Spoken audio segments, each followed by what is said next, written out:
Welcome to the Lights, Camera, Rant Podcast. Your source for the latest on movies, TV shows, and video games. Get ready for ranting, raving, and reviewing. Here is your host, Lee. Hi everyone, welcome back for another edition of Lights, Camera, Rant. As my wonderful intro guy said, I'm your host Lee, where we talk about the latest in movies, TV shows, and video games.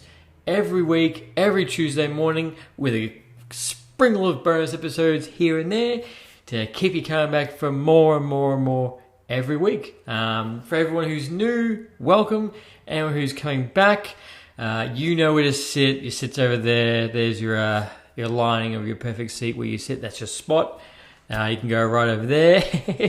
I hope everyone who is listening to this episode, as a person who's been in Victoria, Australia, who's just spent the last 2.5 weeks getting out of lockdown, I hope everyone's getting out. I hope everyone's going and doing things, seeing movies, seeing people, just getting out there and experiencing everything once again. And hopefully we have no more lockdowns in Victoria. I am touching wood right now. As good luck, as I really don't want to go on lockdown again, because last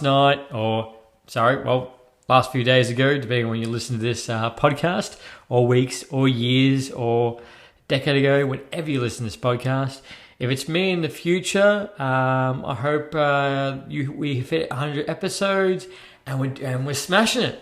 But yeah, anyway, because last night I went and saw the Internals. And it was just, the weird thing is, it's probably a weird thing to say, it was just nice being able to go, alright, hey guys, do you want to see a movie? Yep, sure, here's the time, let's go. Like, the fact that we can do that now is just overwhelming. And the thing is, after being locked down, because I do know the fact that the past 2 years, Victoria has been one of the single most locked in places in the entire world. We've spent like 24 or 25 months in lockdown the past 2 years, if that's any indication to you how long. And the fact that we're out now, we can see these movies and everything's coming out now, and just so excited and just loving the fact of being able to go. Because as I said last week, Internals, we've got Venom 2, we've got Ghostbusters, we've got Spider-Man, like it's all rolling out at this time of the year. And I was saying to a friend the other day, he's like, oh, a lot's coming out. I'm like, yes, because everything's pretty much been compacted because of COVID. So usually all these movies would have been spaced out a little bit further, but because of, COVID and everything, they're kind of overlapping with everything. But that does not mean they're not going to be a box office hit, because of the fact that, we've come out of lockdown, a lot of places are coming out of lockdown, more people are going out, and more people are going to want to see these. So, which obviously is me and my friends who are dying to go see these movies. But yes, for today's episode is the Internals, the first MCU dud. But before I get into that, you guys know the drill. Let's break down the news and get into the reviews. Wow, that perfectly came off my... completely came off right off the tongue with that one. So let's get into this. First things first, Spider-Man. So Spider-Man No Way Home, the poster dropped from Sony. Today it's just, as I'm recording this, is everywhere. Every social media, Facebook, it's just everywhere. Everyone's sharing it. Obviously it's a picture of the Spider-Man. Looks like he's about to fight Doc Ock. There's some electricity in the air. There's dust in the air. Obviously, Sandman, Electro. But the most talked about part is the fact that we do get a small figurine in the background, which is Green Goblin. Which, if you zoom in, bring up the quality, it's William Dafoe's Green Goblin from the first Spider-Man movie. I'm so excited. I think that William Dafoe smashed playing the Green Goblin and was one of the perfect highlights of the first movie, and the fact he was in number 2 and he was also in number 3 as well, obviously cameo roles. There was an interview with him a couple of months ago saying, hey, are you in Spider-Man No Way Home? You're like, yo, can I ever see any dates? And apparently he said, look, I'm not going to talk about it. There will be a time and place when to, and we'll wait till then. And it's like, just tell me. But at the same time, spoil alert. Obviously, you guys know everything I say is spoilers. But for anyone new, get used to it and stay around. But yeah, so there was a photo that was circulating on the internet. I'm pretty sure you can go find it. I didn't share it because I didn't want to, because I know how finicky people can get with spoilers. And like, don't get me wrong, I get that. I saw the Venom 2 spoiler on TikTok out there after credits scene. I'm like, why don't I watch it? Why don't I look away? But yes, I unfortunately see that because of TikTok. But yeah, so the photo that was flying around was the stunt performer from Black Widow wearing a Green Goblin suit that apparently William Dafoe wears in the movie. And it's like, the suit looks cool, looks a bit more rigid, looks a bit more battle-torn.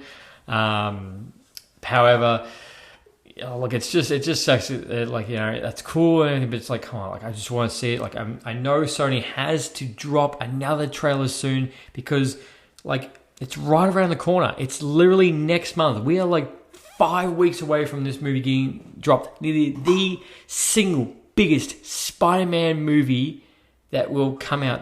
It's going to blow everyone away. Like, Tom Holland keeps saying, he's like, you guys aren't ready. Trust me. And his Instagram is like, you're not ready for this movie. And I'm like, there's a lot of us ready, and there's a lot of us that just want to dive straight into this. And let's see Tobey Maguire, let's see Andrew Garfield come back.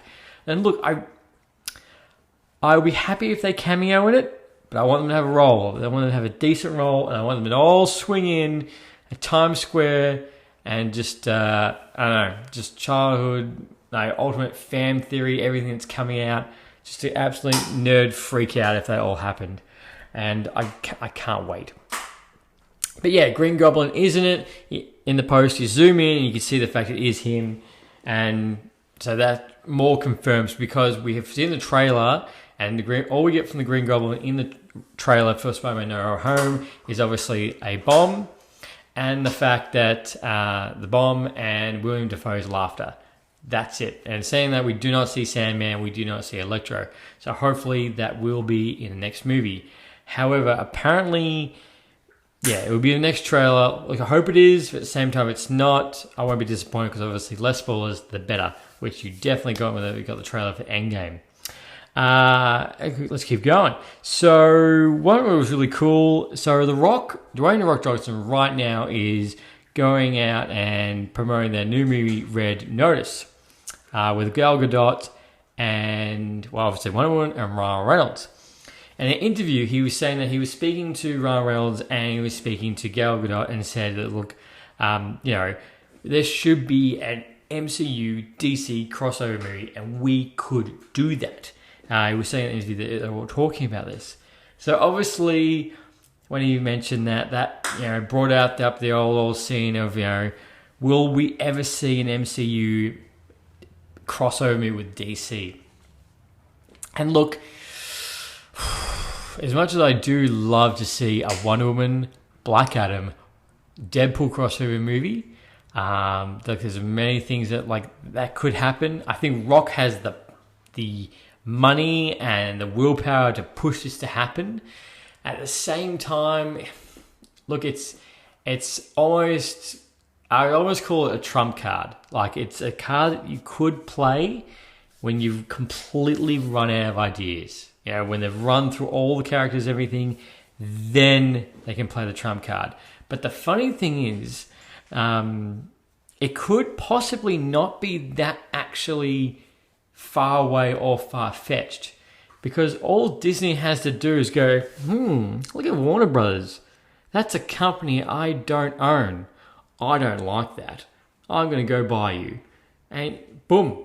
If Disney decide to buy Warner Brothers, they have the entire catalog. And then if they give the DC to Kevin Feige, like the specials that will come out from Disney Plus and everything else that will come out would be insane. The first thing that they would announce that says a Marvel and DC crossover, the internet will implode. It will go nuts. And knowing Kevin Feige, they would do the crossover. The first crossover, I have no doubt, would be like C plus characters. They would do it something very small to touch the waters, and next thing, boom, Iron Man, Captain America, Superman, Batman, full crossover. Probably animation. It'd be a special. It would just be outstanding. Get the original voice cast back. Everything, and obviously eventually it'll lead up to a live action movie, which will be. It will be a live action movie of a MCU DC movie. You will literally, unless you absolutely botch the entire thing, as I said, it's a trump card. It is a guarantee box office success without a shadow of a doubt. That's the thing. And if, hopefully, in my lifetime, we'll see it. It creates that old question in saying that is like, who would you get to be in it? Who would you get to star in it? How would you write the script? Would it be one movie? Would it be multiple movies? Like, it just, it goes on in your mind of how it would all play out. And the thing is, like, what I don't understand is, like, I understand why they haven't done a TV show. I understand they haven't done a movie. However, there have been little tidbits here and there of the MCU and the DC crossing over. The Teen Titans movie, the anime movie, Stan Lee popped in there. He did a cameo before he died. It's really funny because he's like Excelsior, and they're like, oh, what are you doing here? It's like, oh, I can be any movie. You need me, which is really good. But the same, why hasn't the creators of Mortal Kombat, which I feel like would be the perfect avenue for them to make this game, because I feel like a video game would be the most place to be able to get the ball rolling for it. For Marvel versus DC, that game would be a smash hit, a license to print money. That's what I don't get. Like, it's literally a license to print money. And you could do it the same thing as what they did in Who Framed Roger Rabbit. So tidbit in this is the fact every time you see a Disney character and a Warner Brothers character, they're actually on screen for the same time as a deal, as like basically a timeshare. So the same time you see Donald Duck, you see Daffy Duck, the same time you see Mickey Mouse, you see Bugs Bunny, same screen time. No one gets extra screen time. You could do that in a video game if you really wanted to. Any like cinematic thing, same screen time if you really would make it hard, but you could still do it. So I don't understand why they haven't made a video game. And there's been rumors have always circulated that this game's in development or it's going to be in development. But until we see an official release date or announcement, we're never going to see that game.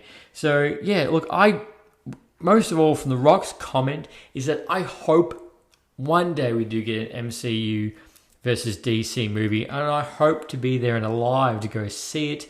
And my vision isn't blurry. But it would just be a wonderful, wonderful day when that happens, and it would be, it's licensed to print my ultimate trump card. Come on, Disney, buy Warner Brothers so they can fix the DCU up. And saying that, next year for 2022, holy shit! If you want to know what DC's doing next year in year 22, go back, listen to my episode of DC Fandom. Whoa. What is planned is just outstanding. It's just like, oh my God, what is coming out is just mind-blowing, and you need to be ready. That's why I'm here, to make sure you're ready for the next movie coming out, or next Marvel, DC movie, or any movie in general, to make sure you're prepared, ready to go in with all guns blazing. Moving on. So Christopher Nolan is one of my favorite directors.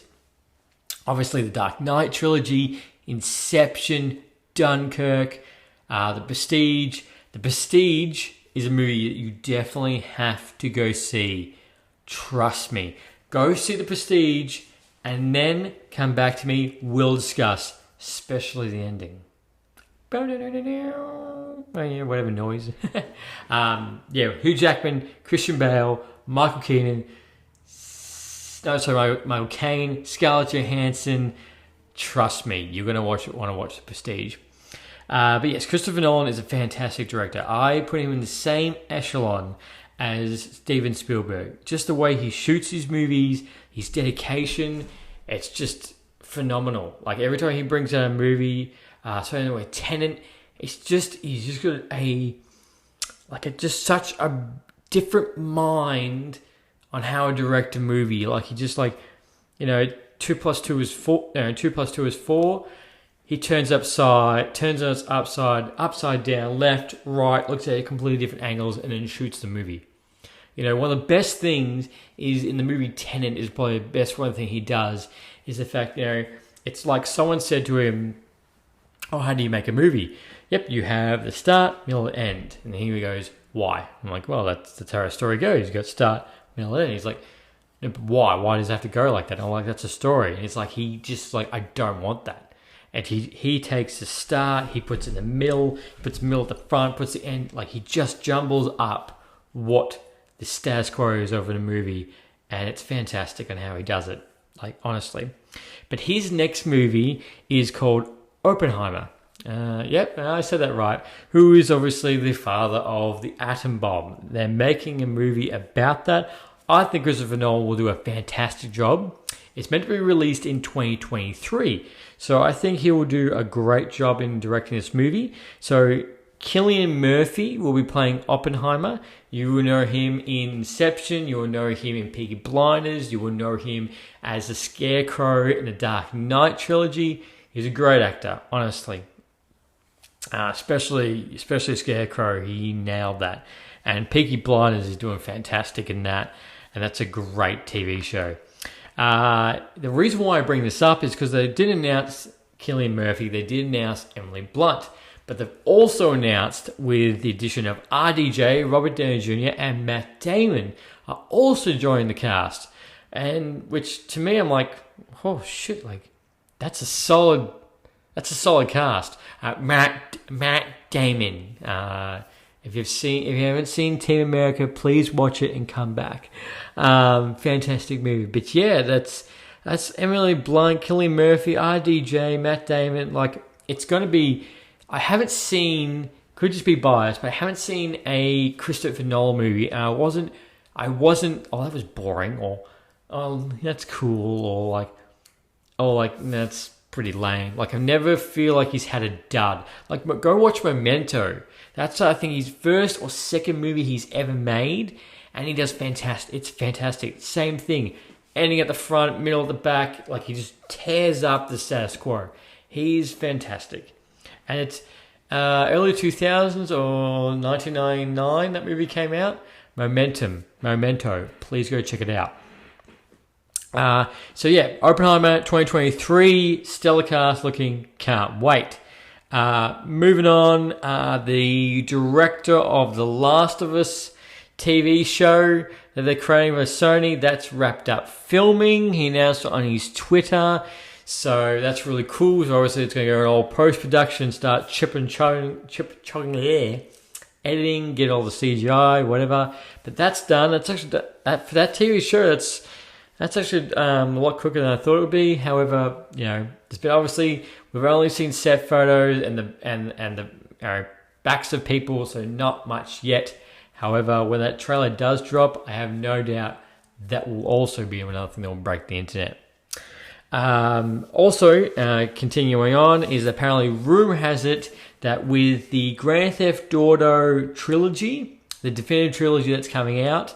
Obviously, Rockstar are going to see how this goes, but the rumor is that apparently they're going to do the exact same thing to Red Dead Redemption that came out in 2010. Now, obviously, we did get the sequel for Red Dead Redemption 2, which is a fucking fantastic game. Story-wise, great. Visually, great. There is not one thing about that game I'm just I can see negative about Red Dead Redemption 2. It's a fantastic game. But yeah, so apparently the rumor is going to remaster the first one. Technically, overall story, it's actually the second one. But look, you can go buy Red Dead Redemption 1 on Xbox backwards compatibility store. It's a solid game. Red Dead Redemption is a great game. Both of them back to back are solid. Rockstar shines making an old western. I actually, funny enough, I went back not too long ago and actually went back and did that story because I just want to do it again. And John Marston, the whole story, Mexico, his kid, it's a great game. Like, if you haven't played it, please go play it. And if they are remastering this, I'm like, yep, as I always say, take my freaking money, because I will buy that. I'm currently waiting for the GTA remaster to be released, and I'm also waiting for Evil Genius 2 to come out, and obviously Guardians of the Galaxy is on the radar as well. So I will have more game reviews for you guys coming up, but yep, so really hope they're going to make the Red Dead Redemption remaster. Wow, that's a lot of R's. Moving on, Big Mouth Season 5's dropped on Netflix. I'm going to give you a review for that. So that's in the works. So I'm going to give you a review, guys. Stranger Things Season 4 trailer dropped. Unfortunately, we do have to wait a little bit longer for that to come out because the release date right now, it doesn't actually have a particular date. All it says is in mid-2022. That's all for Stranger Things. All things for Stranger Things. But when that comes out, look, Stranger Things has been Netflix bread and butter. It's done fantastic. And saying that, what's also recently done fantastic is Squid Game. Tell me, like, in the comments, please tell me what you guys think of Squid Game, because like everywhere I see on the internet is fantastic. They even announced that apparently some kids at some school going to fights because they started trying to imitate the games, and they had to ban people from watching it. Well, telling their parents not to watch it. And as I've seen a lot of people recreating the games in like big warehouses to see how everyone goes. But yeah, that has still got momentum, and that's shaping just to be phenomenal. And can't wait for season 2, which people can't wait for. I haven't seen it yet, but I will. Don't you worry, and you will get a lovely review from me on that show. But yeah, guys, that was the latest news in the past week. It's been happening. A lot to take in there, a lot to get excited for, a lot to watch as well. Also, before I move on to my lovely review, go check out Mark My Words. I know I say this every week. He's released, but however, he's doing fantastic. He's released his second review on YouTube for Guardians of the Galaxy, and he's done a fantastic job. Mark is continuing doing a fantastic job, and the video review is great. He's just started. He's building momentum. Next 12 months, watch this guy. Honestly, so that's Mark My Words. So, enough of the news, enough chit-chat. Let's get down to the review. So, the Marvel's Internals. Is this the first MCU dud? Look. Let's get down to it. It is. I'm going to tell you at the end. So, positives. Let's go with positives first, because that's what you want to know, right? So, at this stage, Internals budget $200 million. $200 million currently at the world box office. It's created a profit of $124 million. So obviously it's just come out this week. So obviously it's going to make a lot more money. It's going to make a lot more money. Another positive about the movie. So the movie obviously does sit in between with the Internals. Obviously a team, as you can tell from the trailer. It does first things first, it does very well over the storyline of sitting itself in the MCU, if that was going to be your first question.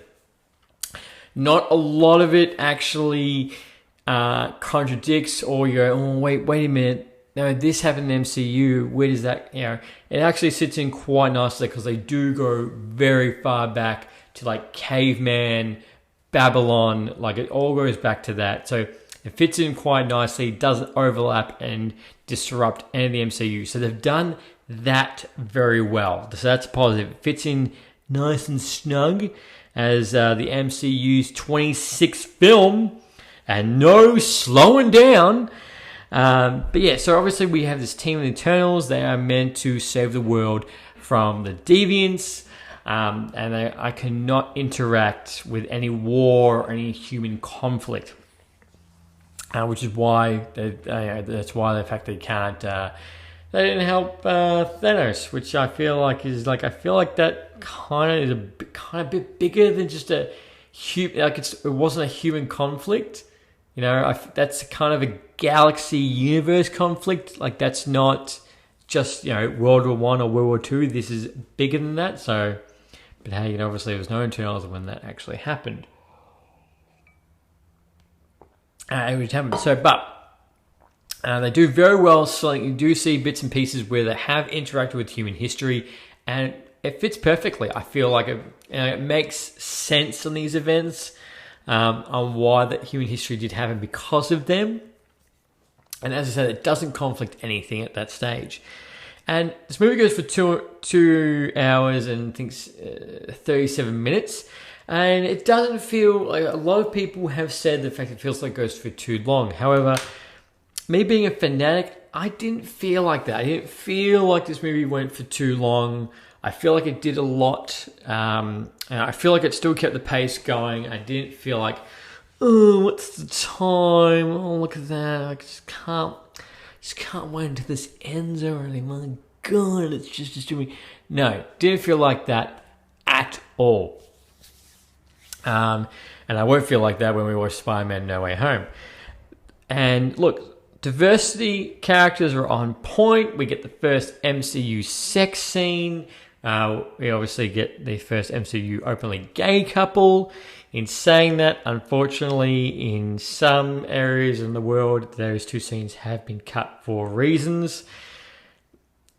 Look, if you understand why they've been cut, I know the world's kind of not ready for that, right? You can't have all that too much, but no. So the biggest strength from this movie is the diversity of characters, and it's just the fact that they all play off each other everywhere. You really feel like that family environment. That is 100%. The team interaction in this movie is the biggest thing. Negative, which is the MCU villain problem. The Deviants are very forgettable. They are formidable to the Internals, but they are forgettable. Like, I feel like the biggest strength in this movie is the team interaction, like the bickering, the fighting, what they've had to go through. I feel like that's the biggest takeaway from this movie. Opposed to the villain, which is kind of forgettable. But at the same time, I was saying to Mark and Dean, as I do feel like this movie is your regular Suicide Squad. You do not know who's going to drop. That is 100%. You don't know who's going to die, and by the time the word team is kind of like not there at the end. Trust me. Trust me. But overall, it does very nice. There's a lot of exposition, and the thing is, like, there's a lot of exposition in this movie explaining where they come from, who the villains are, why they're here, who they're going to fight, blah, blah, blah, blah, blah, back and forth. And the thing is, like, I feel like there's a lot, and the thing is, the reason why it feels like it is because this is obviously an origin movie. They have to explain everything again. And that's just, I can understand why some people might be turned away from that because, it's not Cap, it's not Iron Man, it's not Thor. We don't know these characters, and then we had to sit through another origin movie, which some people are getting sick of origin movies. However, origin movies for Superman, Batman, and like Spider-Man and X-Men, almost, yes. We don't need, in this stage of 2021, if they were to reboot them, you do not need another origin movie. I don't need to know Superman was a farm boy. I don't need to see Batman's parents die again. And I don't need to see Uncle Ben die again. However, these characters we haven't seen before. So you're going to have to let the movie tell you everything and fill in the gaps. And look, music on point. Music was on point. Some of the shots in this movie are absolutely stunning. The CGI is good. It didn't feel like, oh god, they could have done that a little bit better. Everything was pretty on point, especially how what they do very well is everyone's individual powers all get a moment to shine. Even splits on how some of their powers do work together, which I think is really good. There is the character of Icarus, who flies too close to the sun. He's your regular MCU Superman, and it looks like, which the director Chloe has mentioned in an interview, is that Man of Steel was a part of her inspiration for the character of Icarus, and there's shots in that movie where you're just like, yeah, this is stripped right from Man of Steel. Which 100% Man of Steel is a gorgeous movie. If you haven't gone and seen it in a while, go back and watch it and you'll completely understand how much of a gem Man of Steel is and how much hope you had for the DCU and then crushed, lifted, crushed again, lifted, crushed again. Hopefully be lifted more. Don't know. Hopefully. But yeah, so Icarus, the character, does fantastic. The banter back and forth is good.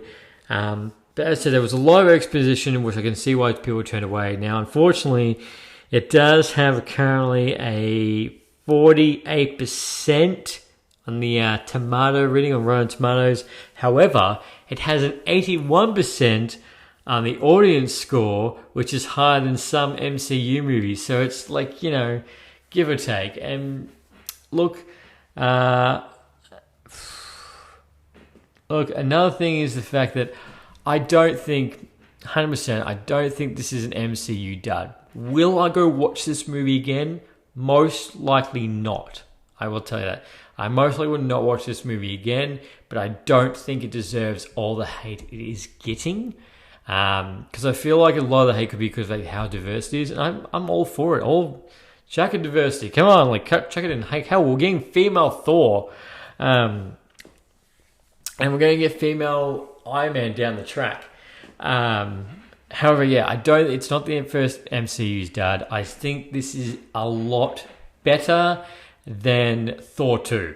Now, Thor 2 actually has Thor 2 has a 60% tomato rating, which is the lowest MCU movie besides this one. But I think Eternals does a lot better than Thor 2 in what they're trying to establish. And yeah, 100%, I don't think it's a dud. I think it fits, it has a niche that they're going for people, and it does very well. Like honestly, the banter between each character, you know, you get the real family vibe in this, and every character gets their moment to shine. You don't feel like someone's left out. It's more just I'd say just more the exposition of it, like just trying to understand how they all fit in, and you know, it's a lot to take in only 2.5 hours. I know why they've done it, because they, you know, this is an origin movie. They're going to take that time, but yeah, it's probably one thing. I was like, okay, yeah, yep, I'm following. Wait a minute, and I'm gone. But yeah, look, honestly, go see the Internals. It's a good movie. You know, there's a lot of diversity. There's a lot of funny moments. There's I wrote down his name. It's Karim, or he's Kingo. Camille plays a character called Kingo. He plays a Bollywood star. He's played Bollywood star for all these many years, and he has a servant. No. Liaison, like, you know, assistant called Karim, and he's just fantastic. He's a human, and he's like, you know, talking to all these internals and everything. He's like, and they're like, oh, someone said, they're like, oh, why should we save Earth? And he's like, I want you guys to, oh, that's terrible. Sorry. He's like, I want you guys to save Earth. I'm kind of biased. does fantastic. He's actually a lot funnier. Angelina Jolie does a great job as Athena. Interesting, plays Athena with Alzheimer's. So you can imagine, you are the goddess of war, and you're the goddess of war, and you have Alzheimer's. Now imagine how deadly that is, which they do explain in the movie, and you do see it front on. I do want to see more internals. I'm ready for. I want to see a sequel. I want to see these characters explored more. I still want to know where they're going to pop up next. But yeah, look, if it's not a movie I'm probably going to go back and watch straight away. I will tell you that. But for an origin movie, 2.5 hours, the best part to me was the interaction. Obviously, the real best part for me was seeing the Marvel logo and be like, yes, here's another one. Let's go already. Plum jerk. That was obviously the best part for me. But yeah, look, that's my review, and we're getting into more spoiler territory. There's 2 after credits scene. One actually, the first after credits scene was spoiled to me on my news that I listened to onto Spotify, a news show I listened to on Spotify, that Harry Styles plays Thanos' brother. Yes, you heard me. I'm so sorry. Yes, Harry Styles pops at the end, and he plays he plays Thanos' brother, which was just like, oh, all right. You're pulling at the you're pulling and playing Eros, pulling at the heartstrings, but I understand. Like, I get it. So that after credits scene was good. I'm not going to say it could have something to do with Shang-Chi, but there's no guarantee at this stage. It could be. There's a little bit in it that could, but I'm pulling it too much, so I'm not going to actually be like, yes, 100%. Be like, let's just wait a little bit longer. The more tidbit or tantalizing, if you will, was the after credit scene after that, which had Kit Harington. Obviously, I think he's from some show called Game of Prawns or something. Game of Prawns, could it be? Yeah, it's a show that did very, very well, but the season 6 is horrible. I think you've heard of it. He plays a side character, a supporting character in The Internal. He doesn't do a whole lot, but in the comics, he actually plays the character he plays in the comics is a superhero called the Black Knight, which he has as you can imagine, he has a sword. It's called the Ebony Blade, which you do see this in the after credits scene because he opens a box and he's about to pick it up, and there's like a weird liquid on it, and he's a bit nervous about grabbing it, which actually is, so this blade is actually enchanted. It's actually a blood blade, if you will, because it comes with a blood curse. So the curse that comes on the blade is the fact that more blood that's spilled on it makes the user go more insane. So I don't know how that's going to work with the MCU. I feel like they're going to put a twist on that. Obviously, with the MCU, they're going to put a twist on that, and see how that goes. But so Kit Harington is 100% going to be staying around in the MCU, that's for sure. I'm pumped to see him dress up as the Black Knight, how his actual suit's going to look. So he's definitely going to be around there.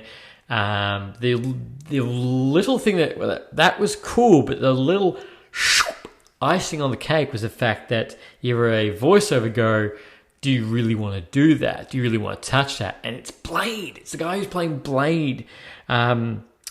Marin, I can't say his name. Blade actually says it. So in the comics, there is a comic in which Blade and Black Knight actually are in a team, which is basically the British Avengers. So they do have had connections in the comics. But the fact that Blade's already made a MCU moment right here, because Blade currently has no release date. It is set for shooting in July 2022, but it's got no release date. Most likely is going to be in Phase 5. When it's going to be in Phase 5, most likely when Marvel announces it. Because we've got to remember the fact that this MCU Phase 4 ends with Fantastic Four. I'm so pumped for an MCU Fantastic Four movie. You have no idea. I can't wait to see who the cast is. I can't wait to see how it's all going to fit in. Will Reed Richards be the new Tony Stark? As in basically being the brains of the MCU. How that's all going to fit in. But yes, there is no release date for Blade yet. However, obviously he can pop in anywhere before he gets his own movie. So that's going to be really cool. But yes, no release date for that. There's also no release date for the rumored Deadpool movie. There's obviously, and there's no release date for the rumored Captain America 4, but obviously we're going to get them because there is, I think, 4 dates Marvel has that have no movie tied to it. So we're obviously, we're going to find out more, especially if Blade's shooting in July 2022. You're looking at like 2024 for Blade. So I'm all pumped for that. And most of all, my biggest recommendation, in fact, is if you haven't seen Blade, go watch Blade 1. The fighting is fantastic. CGI doesn't hold up. However, you can see that they tried. Hand-to-hand combat's really cool. The opening scene, as I mentioned in my For Those About to Save the World, is a scene that you're just like, holy shit. It's just what happened. And the fact that it's the opening scene is just, mesmerizing. But yeah, definitely go check out the original Blade movie. It is fantastic. But yeah, guys, that is my review for the Internals. Look, diversity, thumbs up. Exposition, probably a little bit too much. Team interaction, fantastic. 3 CGI on point. Also, the fact that we're also a regular Suicide Squad movie, so don't overly get too attached to each character. You trust me, you'll know why. And the word team kind of goes a little bit funny towards the end. And obviously the MCU movie, the fact that the villain is usually forgettable. But yeah, guys, so that is my review. Please definitely go see it in the comics. God.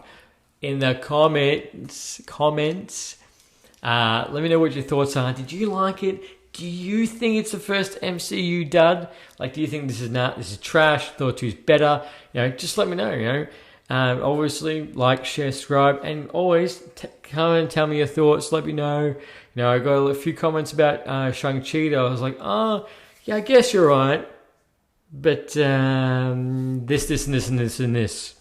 And that turned into a whole argument that kept going. But sorry, not an argument. It came to a banter, a lovely banter. But no, I appreciate the interaction. And yeah, guys, I always thank you coming in every week for a listen. Our interaction, always appreciate it. Always hit me up if you ever want to talk and debate and rant on. But you guys have a wonderful week. I've got a massive hopefully if all goes to plan, I've got something cooking up for next week's episode that you're gonna love. But yeah, until next time, guys. Thanks for listening to Lights, Camera, Rant. If you like the show, don't forget to subscribe so you don't miss a single episode. While you're at it, leave us a rating and review, and be sure to tell your friends. Until next time, happy ranting.